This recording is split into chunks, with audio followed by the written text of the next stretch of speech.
Hi friends, welcome back to my channel. ఈరోజు నేను ఒక సౌత్ ఇండియన్ బ్రేక్ఫాస్ట్ని అయితే ప్రిపేర్ చేస్తున్నాను. Idli and yummy chutney. And friends, ఈ బ్రేక్ఫాస్ట్ ప్రిపేర్ చేస్తూ మీకు ఒక ఎమోషనల్ స్టోరీని అయితే చెప్తాను, వినండి. ఫ్రెండ్స్, చాలామంది అమ్మ ప్రేమను చాలా లేట్గా అర్థం చేసుకుంటారు కదా. అలానే ఈ స్టోరీలో కూడా ఒక అబ్బాయి ప్రతిరోజు స్కూల్ నుంచి వచ్చాక ఇలా అడిగేవాడట, అమ్మ నువ్వు నన్ను ఎంత ప్రేమిస్తావు అని. అప్పుడు ఆ అమ్మ ఇలా నవ్వుతూ చెప్పేదట, నా ప్రాణం కన్నా ఎక్కువ అని. కొన్ని రోజుల తర్వాత ఆ అబ్బాయి ఒకరోజు స్కూల్ నుంచి వచ్చేసరికి అమ్మ కనిపించలేదట.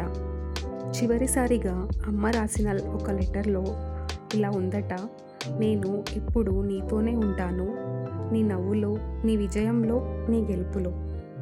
అప్పుడు ఆ అబ్బాయికి అమ్మ ప్రేమ విలువ అర్థమయ్యింది. సో ఈ వీడియో ద్వారా నేను ఏం చెప్పాలనుకున్నానంటే, ఫ్రెండ్స్, అమ్మని ఎప్పుడు బాధ పెట్టొద్దండి. ఎందుకంటే ఈ ప్రపంచంలో చాలామందికి అమ్మే లేదు. అమ్మని ఒక్కసారి హక్ చేసుకొని ఐ లవ్ యూ అమ్మ అని చెప్పండి. ఎస్, అంతే ఈ వీడియో నచ్చితే మీకు ప్లీజ్ లైక్ అండ్ సపోర్ట్ చేయండి. ఈ స్టోరీ మీకు నచ్చితే, మీకు బాగుంది అనిపిస్తే నాకు కామెంట్లో చెప్పండి. ఇలాంటి స్టోరీస్ మళ్ళీ ఇంకా చెప్పాలా వద్దా అనేసి. ఎస్, అంతే వీడియో. Bye bye.